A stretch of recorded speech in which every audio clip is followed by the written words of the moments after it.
It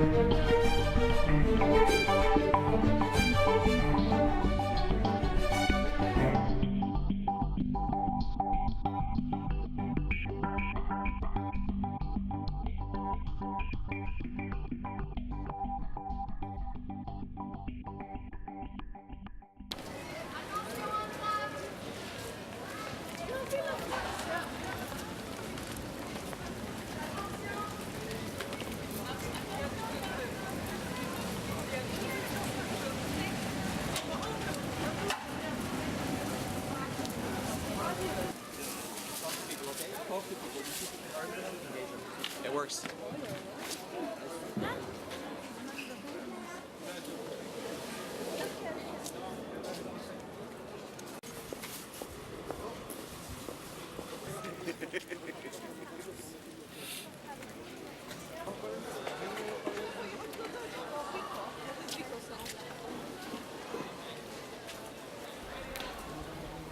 Mon premier souvenir d'opposition à la religion, je devais avoir 6 ans, 7 ans. On était tombé en panne de voiture et mon père était négocié avec le garagiste et ça durait évidemment comme tous les gosses insupportables. Il disait quand est-ce qu'on repart, quand est-ce qu'on repart.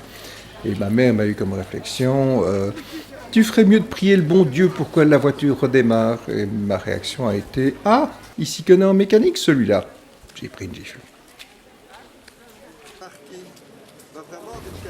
Je me souviens qu'à la maison, il y avait pas mal de bouquins, donc j'ai lu je crois qu'à 10 ans, j'avais lu tout Molière, Racine, y compris l'histoire romaine en 12 tomes, parce que j'étais un glouton optique et que je lisais tout, et ça m'a probablement donné une certaine imperméabilité aux superstitions. Donc quand j'étais confronté à l'idée d'un petit bonhomme sur un nuage qui me regardait, voir si je me touchais le zizi, ça me laissait totalement imperméable.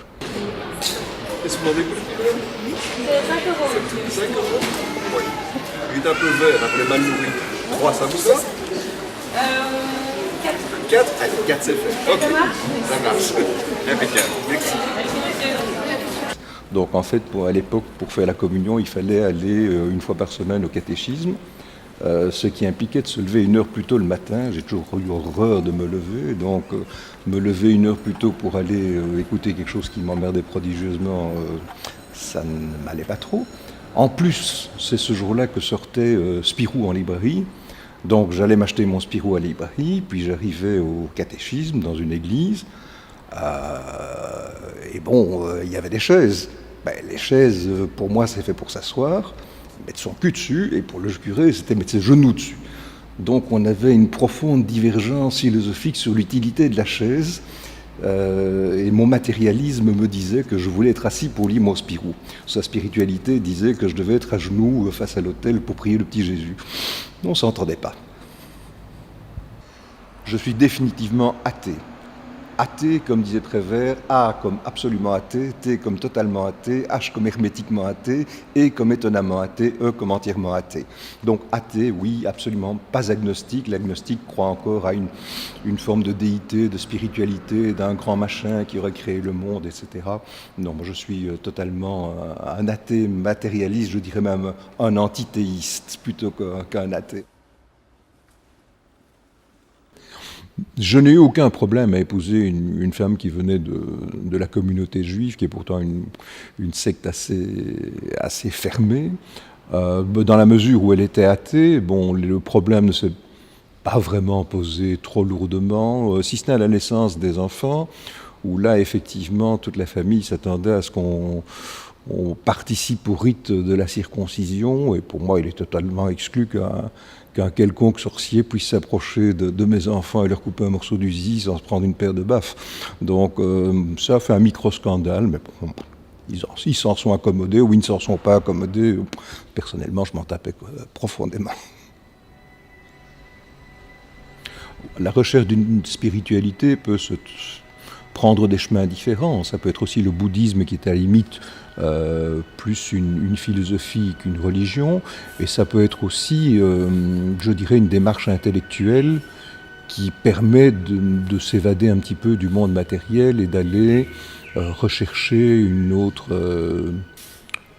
forme d'expression de ce que l'on peut vivre au fond de soi, et de matérialiser un spirituel. Donc pour moi, la création artistique, entre guillemets, qu'elle soit littéraire, qu'elle soit manuelle, donne une espèce d'envol peut-être pas à la croyance, mais aux éléments intellectuels que l'on en soit.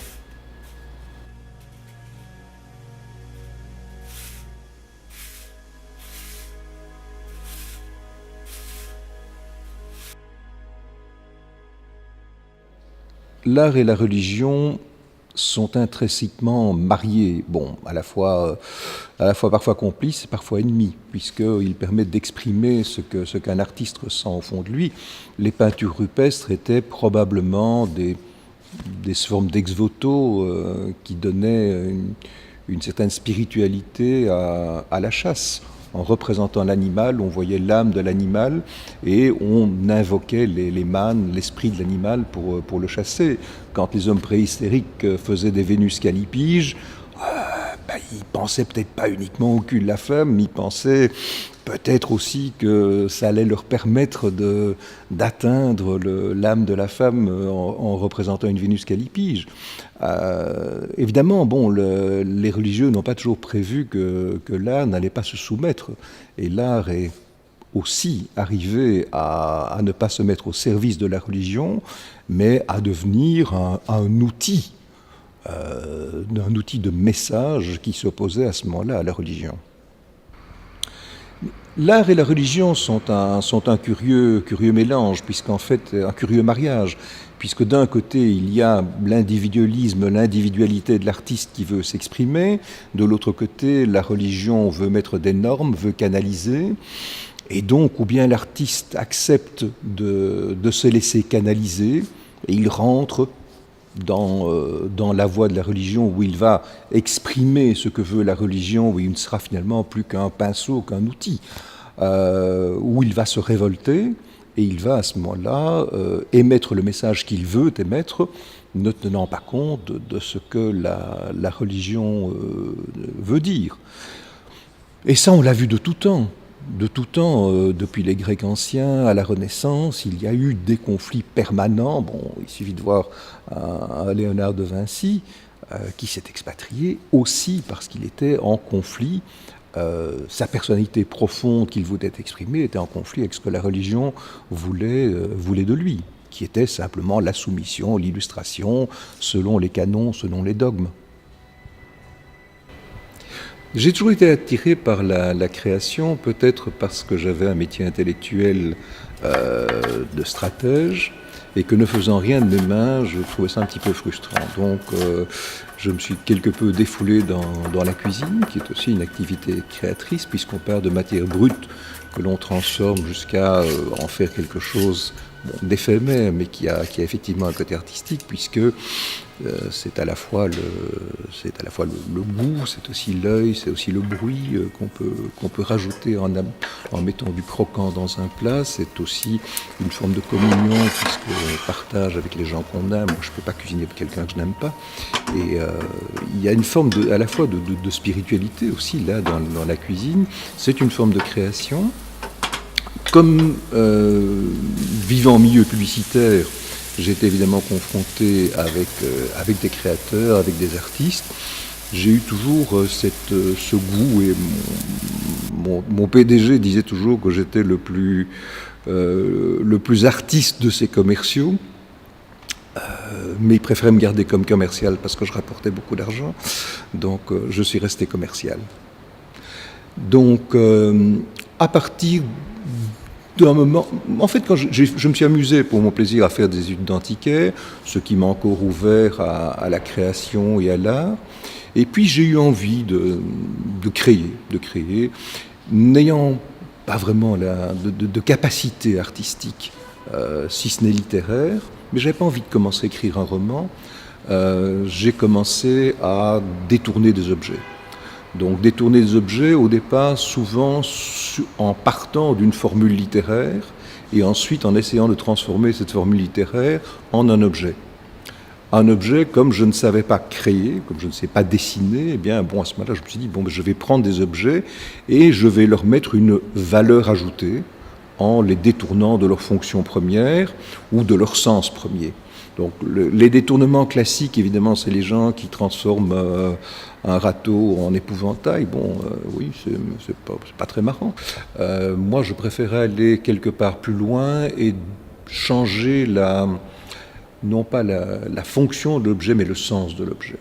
Donc, dès le moment où un objet a un sens, qu'il ait un sens politique, qu'il ait un sens religieux, c'est un peu de prendre le contre-pied du sens.